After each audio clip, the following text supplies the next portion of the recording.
In the previous presentation, we had discussion on electrical power.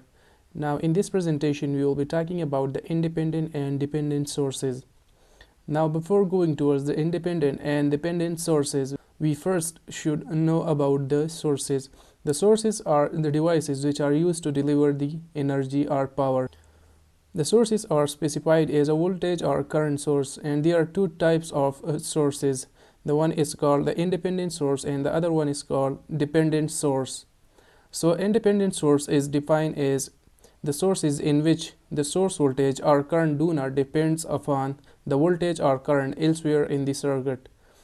So as the name suggested, so such kind of sources which do not depends upon any other quantity in the circuit, that are called basically the independent sources, and in this case which do not depend upon the voltage or current elsewhere in the circuit. Dependent sources is basically defined as in which the source voltage or current depends upon the voltage or current elsewhere in the circuit. So as the name suggested here, that those sources which depends upon other quantity in the circuit, and in this case the source voltage or current is dependent upon the voltage or current elsewhere in the circuit. The symbol for the representation of independent and dependent sources is, so for the independent sources, the symbol is just like a ring shape. So for the voltage source, it shows the polarity inside, plus and minus sign, inside or outside. So for the current sources, the arrow inside this ring shape shows the polarity from higher potential towards the lower potential or from the lower potential towards the higher potential. And in case of dependent sources, it is like a diamond shape. And for the voltage source, the polarity is inside or outside located, and for the current source, the arrow shows the direction of current flow from higher potential towards the lower potential or from lower potential towards the higher potential. Now, to understand the dependent and independent sources in a more brief way, we can take the example of simple circuits in which we have an independent voltage source which is connected across a load. So the voltage across the terminals of this voltage source is independent of the load. As we increase or decrease the load, it do not vary the terminal voltage of this source. And in this case, as we examine this circuit, that we have two sources which are connected in this circuit. The one is independent source and the other one is dependent source. The independent source do not depends upon any other quantity in the circuit, and the terminal voltage are constant. And the dependent source depends upon the current through this resistor. As we change this current through this resistor, the terminal value of this dependent source will change. So as the value of the source voltage or current, it depends upon the source voltage elsewhere in the circuit. So there are four possibilities possible for the dependent sources, as the voltage source is depend upon the voltage or current in the circuit, or the current source is depend upon the voltage or current elsewhere in the circuit. So let's discuss it in a brief way,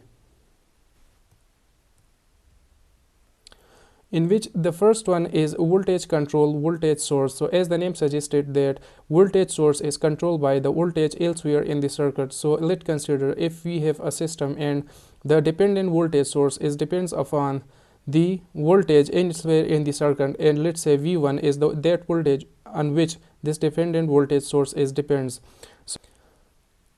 And the voltage across this dependent voltage source, let's say VD, is directly proportional to the voltage V1 elsewhere in the circuit. So to remove this sign of proportionality, we included some constant here, which in this case is, let's say, A into V1, and this A in this case is a unitless quantity, because we need volt in the output.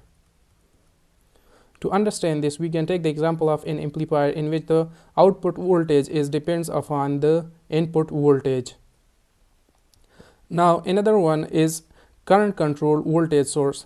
In this case, the voltage source is controlled by a current elsewhere in the circuit. Let's say we have a dependent voltage source, and the voltage across this dependent voltage source is VD, and it depends upon the current I1 elsewhere in the system.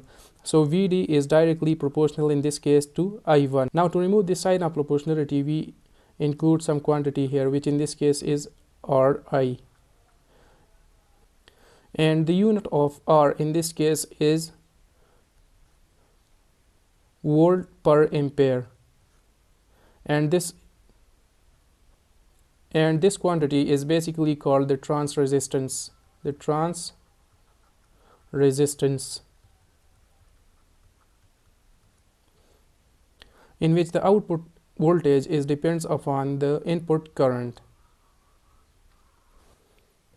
The third one is the voltage control current source. So as the name suggested, that current source which depends upon the voltage elsewhere in the circuit. So let's say we have a dependent current source and it depends upon the voltage V1 elsewhere in this system. So current ID in this case is directly proportional to the voltage across elsewhere in this system. So to remove this sign of proportionality, ID is equals to G V1. So G here is the transconductance, and the unit of G is ampere per volt. Now the last one is the current control current source, in which the current source is controlled by a current elsewhere in the circuit. Let's say if we have a dependent current source which depends upon the current I1 elsewhere in the circuit, in this case ID is directly proportional to I1 elsewhere in the circuit. So to remove this sign of proportionality, ID is equals to, let's say A is a constant which involved to remove the sign of proportionality into I1, and A in this case is a unitless, because we need an ampere in output as a unit. So it's all for today's presentation. If you have any doubt, ask in the comment section. See you in the next one.